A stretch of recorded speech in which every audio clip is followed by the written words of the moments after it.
Hi folks, this is Dr. Cywes. I am the Carb Addiction Doc, and we're doing a small series on the ancillary, often not thought about aspects of carbohydrate addiction. One of the biggest differences that we bring to the table in the ketogenic space is that most people start out on a ketogenic diet. They have diabetes or pre-diabetes, they've had a heart attack, they're obese, they want to lose weight. So they look for a way to change what they're eating. And the ketogenic space is excellent at helping people to remove carbohydrates from their diet. But the viewpoint that we have on obesity and diabetes and cardiovascular disease and PCOS, whatever those metabolic health issues are, is that it really isn't a diet issue. It's not a purely exclusively a what you eat. There's something fundamental beneath what you're eating. And that is why. Why? Why did I become fat in the first place? Why did I get type 2 diabetes? And understanding the science is important, but really changing your mindset that this is not a nutrition problem. This is not an eating problem. This is not a diet problem. This is a substance abuse problem. This is a drug addiction problem. And as we go through this, folks, there's one particular area that I want to focus on today that is part of the triumvirate of addiction management issues. The first drug itself is sugar and starch. We're not going to talk about that today. That's carbohydrates. I've just done a video that you'll see on this channel about binge eating disorder, Rottweiler syndrome, overeating to the point of discomfort for a bizarre, pleasurable feeling. That is a different video. The one I want to focus on today is snacking. A snack is always an emotional event. It is never a nutrition event. Now, it's pretty obvious to say, okay, I've got a bag of M&Ms, I've got a bag of chips, I've got a pretzel, and fat people surround themselves with easy access to some little snack. They've always got access to them, just like the smoker has always got access to a cigarette, and the smoker's petrified when they don't have access to that cigarette. So that little candy, that little thing, and we typically, like smoking, don't do a lot at one time. A snack is just a little bit. So we trivialize, we rationalize, we minimize to justify that behavior. But if you add up those snacks throughout the day, or you add up every cigarette that you smoke, it ends up being a pack a day. It ends up being a huge amount each day. And because we've distorted the reality in the moment, it's opportunistic. We have no idea how much we're actually eating. And I know it sounds bizarre, I know it sounds odd, but a while ago, I was flying to Seattle just before COVID to give a talk on obesity. And I'm sitting on the plane next to this enormous man next to me. And we start chatting about obesity. I'm busy fixing my talk. And we're chatting about obesity, and this is Delta, and the flight attendant comes along, and she's got this basket of goodies. And he leans over, and he looks over, and he grabs one of those little cinnamon biscotti things. There's, I think, 3 or 4 of them in a pack, and he grabs one of those. What do you want, sir? I'll just have black coffee. So she pours me a mug of black coffee. And because we've been upgraded, we're sitting first class. And throughout the flight, about every 20 minutes or so, flight attendant's back. He leans over, he grabs another one of those biscottis. She fills up my cup of coffee.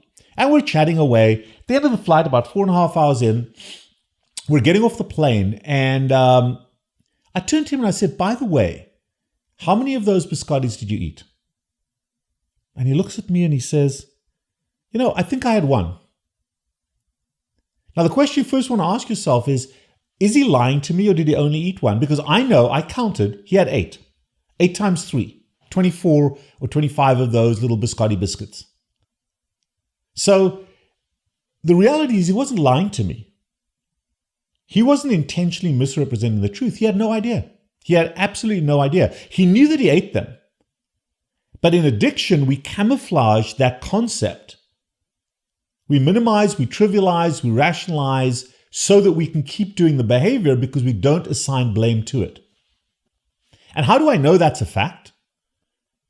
Because I have no idea how much coffee I drank. I know I drank a lot of coffee, but I have no idea how much I drank. Okay? Now, that is, my coffee was a bridge. His biscotti was a snack. What's the difference? Both of those consumptive events, sipping on the coffee, eating those biscottis, both of them represented a mind-cleansing moment, a little moment of mental relaxation so that we could focus and carry on throughout our day. His was harmful. mine was helpful. So let's break that down, okay? The way the human brain works is that the human brain can focus for 20 minutes at any one time. And then it needs a break. Think about kids in a classroom at school. Think about yourself. And every human being has a quirk that defines their dominant resource for that little mind cleansing moment. So if you think about your brain like driving on a rainy day, the water's falling on the windshield is becoming increasingly opaque. As you focus on what you're doing, dopamine builds up in your brain. And then you reach a threshold where your brain can no longer concentrate because the concentration of that dopamine is excessive in your brain cell. So you need something that just gives you an instant relief, and that's serotonin. So as I'm focusing, as I'm giving this talk, dopamine is building up, and then I have a little serotonin moment that gives me that little mind-cleansing moment, can take a few seconds to a minute or two, gives me that restitution. I can then, during that time, think and plan about the next step that I need to do as I focus. So I'm giving the mind-cleansing relief, but it also helps me to plan the next little segment of my next few minutes of my focused life. And the human brain kind of works in that sawtooth fashion. And what we do for that dominant mind-cleansing moment, fractions of the 20 minutes, and then about every 20 to 30 minutes, defines who we are. So as you've been watching me, I've been talking with my hands a lot. There's my quirk. Talking with my hands is something that I use. Even when I'm on the damn telephone, I'm talking with my hands. Nobody uses a telephone like this. Even if I'm speaking on the phone, I'm using my hands. Why? Because it gives me that relaxation, that little side mental relaxation, so I can really focus intensely on what I'm doing. The other thing that I'm pretty well known for is my coffee. Now, this coffee is so strong, I can actually feel hair growing on my chest. And if I can't feel hair growing on my chest, this coffee ain't so strong. This is actually Umble coffee, UMBLE coffee. You've heard me talk about it. However,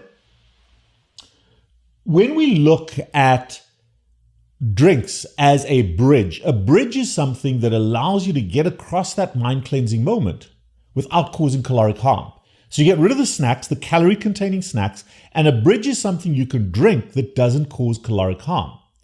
I don't drink coffee, I sip on it throughout the day. But there are times, like right now, James behind the camera is here, it's a Sunday afternoon, I'm exhausted, I don't want to be up late today.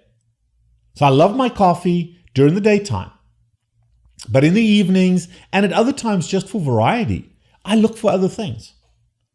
I got into Fresca, and I still have those around. I've got a Diet Coke in my fridge that's been there for over 5 years. So I have no issue with those diet sodas, but I've kind of gone off them. And then somebody reached out to me a little while ago and said, hey, what about this? And it was something I grew up with in South Africa in my life at home. We drank coffee, but there was always in traditional English fashion, and I didn't grow up in an English household, I grew up in an Afrikaans household, but nevertheless, there was always tea available, hot tea.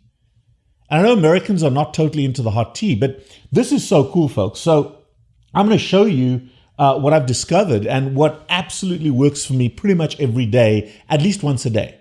Some evenings I'll drink broth, some evenings, but most evenings I'm going to do this. And I'm just sitting here at work. So here's a shout out to the Low Carb Chile folks. Love them down there. This is a mug they gave me a while ago. I did a talk for them. So I'm going to use this. But here's the cool part. If you look at this is Peak Tea. And the Peak Tea comes in a variety of different flavors. There's a cinnamon tea that's used for fasting. I don't like the word fasting. This is a, what flavor is this? This is the one I'm going to be drinking. This is a matcha fasting green tea. That's the one I'm looking for right now. It's the one I like personally. But they've got a variety of different flavors. And this Peak Tea is used for fasting. That's what they advertise. Now, folks, the reality is fasting is a bullshit word. I'm just not eating right now. Haven't eaten yet today. I'm not fasting. I'm not white knuckle, not eat. I'm just living my day. And because I'm in fat-adapted ketosis, I don't need to eat, but I need that little mind-cleansing moment. I need that bridge drink. I need something to carry me over those moments where the old fat me used to have a snack. A bridge gets you over that moment, gives you that mind-cleansing relief. And this is how easy it is. This is why I like the Peak tea. You can use any tea you want to, but this is why I like Peak. First of all, they're motivated in our space, and I always support folks that are in our space. Here's a little single bag, and this is what I like at work. So I'm going to take my single bag, tear it, pour it out, and you can see it's green, pour it out into my Chilean low-carb cup. And very simply, this is my little coffee maker at work. There's hot water. Add hot water. So no tea bags, nothing else like that. And what's cool is the Peak folks have given me one of these little twisty doodads. Came with a set. And I'm just going to mix that up. I kind of like this. You see, it's a little mind-cleansing moment. It takes my mind off what I'm doing. Here we go. And boom shakalaka, as my son would say. I have my green tea. And this stuff is good. I'm never going to represent something I don't personally do. I'm never going to represent something that just for an ad. This stuff is great. I use it personally. It's an alternative. It's an alternative to my coffee as a mind-cleansing moment. Often use it between dinner and bedtime because it's got no caffeine in it. Or toward the end of the day when I need something, not ready to eat, but I need something to carry me through, or I've just had a rough day. And this stuff is that mind-cleansing moment that is very, very healthy, has no caloric load to it. And it's my mind-cleansing moment. So branch out. Reach out to them. You can use Carb Addiction Doc as a discount, and they're called Peak, P-I-Q-U-E, Peak tea products. I like them because they are very, very healthy in terms of the way they prepare their product. A lot of the teas I'm not so sure about, but they are good. They taste great. They're easy to carry around with you as a single. Think about this, folks, and you can use it hot or cold. I just grew up with hot teas. But if you go to a restaurant, my wife does this a lot, and we've actually changed this. So when we're in a restaurant, she calls it our special drink. She will carry Crystal Light with her, little singles of Crystal Light. I sometimes will carry Relight with me. Open the package, put it in the water on the table. It's free. Well, you can take this Peak with you and throw it in that water, and it costs you nothing. It costs you nothing in the restaurant. May piss them off a little bit. I've never had pushback from them, but we drink water in a restaurant, and you can add this to it. It makes all the sense in the world, and these are easy to carry with you. They really are flavorful, and they don't add any caloric disadvantage. So as a mind-cleansing moment, if you develop a relationship with a non-calorie containing drink, and you have that relationship where you personalize it, got my own mugs, as you can see, sexy little mugs, a whole experience for me. Guess what I didn't do? I didn't have a snack.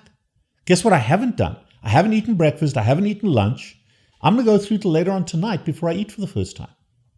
It's Sunday. It's all good. This stuff works, folks. And it is a habit transformation that we're looking for. Replace snacking with a bridge. It treats carbohydrate addiction. Because a snack is always, always, always a harmful calorie-containing event. A harmful emotional event. A bridge is something that empowers you into that mind-cleansing moment, to bridge across that moment where you need emotional relief without causing caloric harm. I am the Carb Addiction Doc. Feel free to leave comments and notes in this, but understand the concept of a bridge and get to know your own personal quirk. What is it that you do in a dominant way to give yourself that mind-cleansing moment? And if it's something that has harm associated with it, modify it. You need the moment, but you don't need the snack. Till next time, please leave comments.